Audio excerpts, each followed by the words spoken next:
Welcome back, everyone. I am the Depressed Dior, and this is Langrisser Mobile Apex Season, I think it's 18 or something. Alright, for those who haven't been watching my previous videos or read the descriptions, I've been recovering from pneumonia. So I was actually I was very much having pneumonia for the previous match. But this week I'm doing much better. My fever's broke, I've had some antibiotics, and hopefully I will stay alive. Alright, so our opponent, I will not try to pronounce that name because I can't. So, the box is 3 healers. Is it 3 healers? Yeah, 3 healers and 2 tanks. And has a mixture of assassin. It's actually a mix box, which is my favorite. So I get rid of Andriel, because of course. I get rid of my Ice Melda. And they grab S18 as an opener, so I was like, okay, so they have it act again now. There were definitely a lot of threats that I was kind of concerned about. Julian can be pretty dangerous, of course, Sword, Light, and Shadow. Namiya could, of course, do the opening, blast us with a bunch of AoE damage. And then, of course, Bernhardt is just kind of a pain. But I got rid of, decided to go ahead and get rid of Zerda because she's the more threatening assassin. Since they left me with Isolde, the plan, of course, is just to build up Isolde and let her clean everything up. Also, of course, I also got rid of the Awakened one because I wasn't sure if I was going to be dealing with Spellbound or not. So, grab Isolde. They get rid of S18, get rid of Sylvaria. And they grab Rosenseal. Go ahead and get rid of Sword of Light and Shadow, get rid of Bernhardt.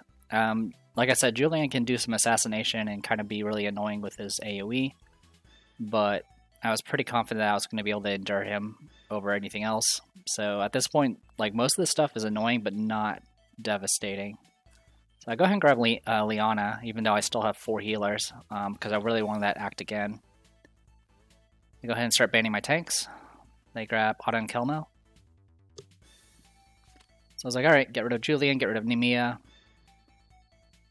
And I'll go ahead and grab Freya here. They go ahead and get rid of my Awakened one, get rid of Almeda. And they grab Christiane. So they have their tank. So at this point, I could get rid of the remaining healers.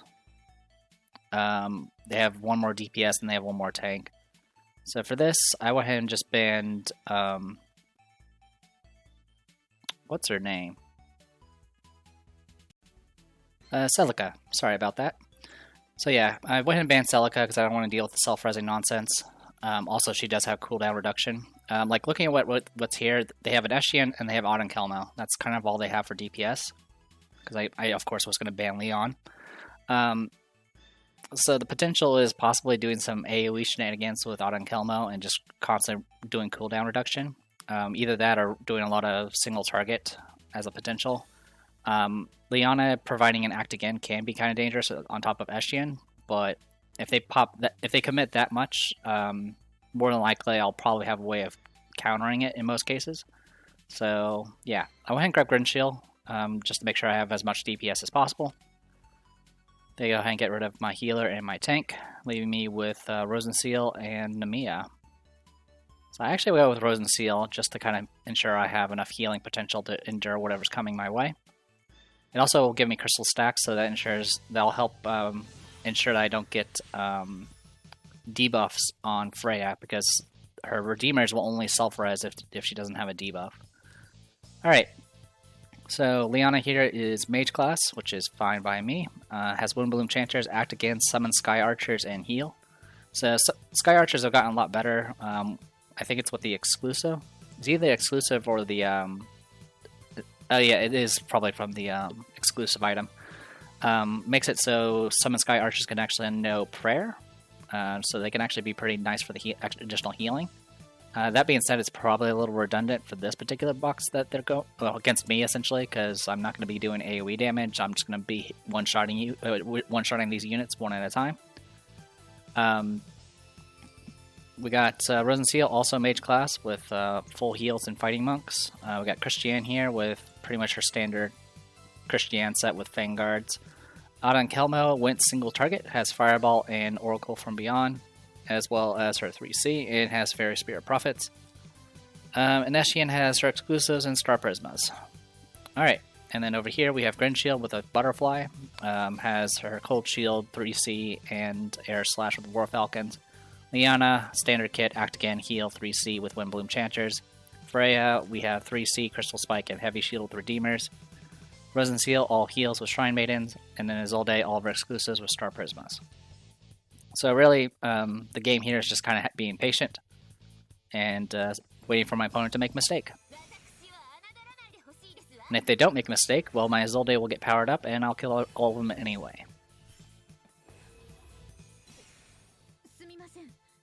So the tank went up, so I was like, alright, well, I'll see if I can do something with Grin Shield early on. Get Freya up. And actually, Autumn Kelmo actually sets up the portal in a place where I can't get rid of it easily. I'm pretty sure my shield does not have priority over the portal. So I went ahead and just moved up here to see if I can throw a shield here. Obviously, Liana can go here. So for the most part, they have pretty good coverage to ensure that Christian does not get caught by the shield. Which is fine by me, because that means they're taking things slow, and that buys me all the time I need. Their Eshian did get a Breeze proc. So at this point, it can go pretty much anywhere it wants. Alright, so I went ahead and moved up. I opted for Solitary Journey, the guard bypass one. I'm not that concerned about cooldown right now.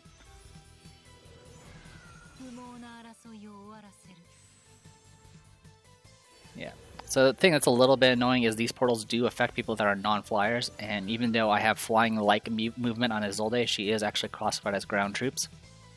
That being said, with her high bonuses, thanks to high mobility, thanks to the accessory, she can easily get to Autumn Kelmo. The issue is the follow-up. I mean, in all honesty, I could probably just go take the center, kill Autumn Kelmo, and then be kind of okay, because I don't think Eshian by herself will actually be able to do anything. And as long as I take the center, then I kind of win the game. But I went ahead and played it safe here.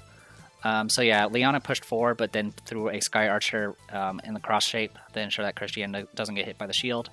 And then Sky Archer here has Prayer, and so she threw that out as well. So a lot of healing that is kind of unnecessary. I go ahead and put 3C up on Liana. There wasn't really anyone else that needs it since I have Crystal Barriers. Alright, Miracle.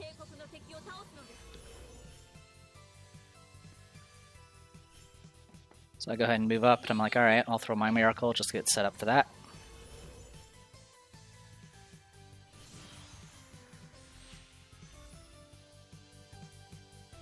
Alright, so I get hit with 3C.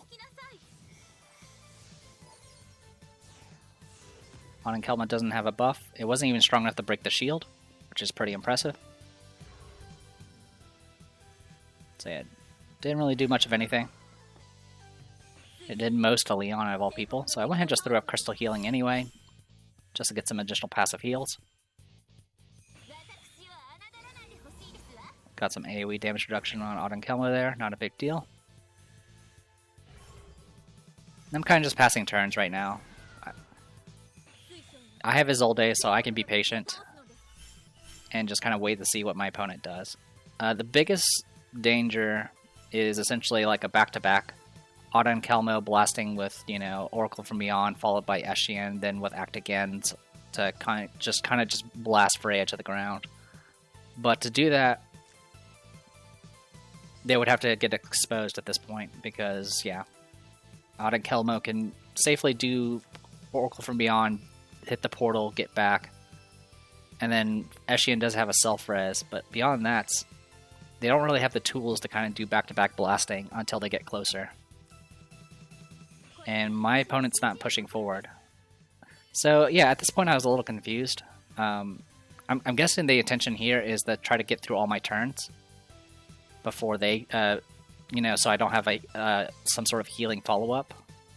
But for the most part, if they were going to commit to that, they probably should have just started blasting. So yeah, Dispel, which was unnecessary. This is just wasting cooldowns at this point. So I just passed turn in place. And then here comes, has the range staff. I do a little damage. It doesn't matter. They're not sorceresses, so it doesn't hurt too badly for her. Does pretty good damage.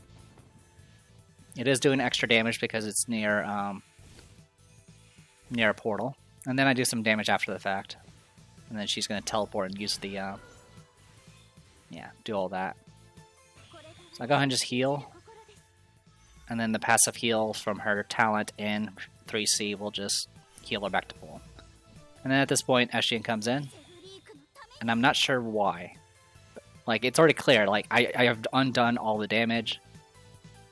S18 is not going to be able to one-shot Freya. She's not going to even be able to stun her. And it'll be my turn afterwards, because I'll have initiative. So, literally, I could just undo the damage at that point. Or I could just go and kill S18, because I can just do, 3C, take a life off her, and then potentially kill her with the AoE afterwards. She may have fixed damage negation, though, but who knows. Either way, she goes ahead and runs up, does fixed damage, and then I do fixed damage back, and I show what fixed damage really is. So I brought it down to about half. Comes in with 3C, does pretty good damage, but no kill. I heal, and then I do this, and that, and that, and I actually kill her with fixed damage. And at that point, my opponent actually, when I was playing this, the I win screen came up before the self-res happened. Like, the moment my opponent saw all the fixed damage that was happening, he just gave up. So yeah, very short and sweet match. I'm a bit sick, so I definitely don't mind it. I think we're on a slight winning streak right now, so we actually got like 45 points from this, which is pretty nice. We are currently in Silver 2, for those who don't know. So yeah, gradually making progress. We're almost back to our 50% win rate, which will be nice.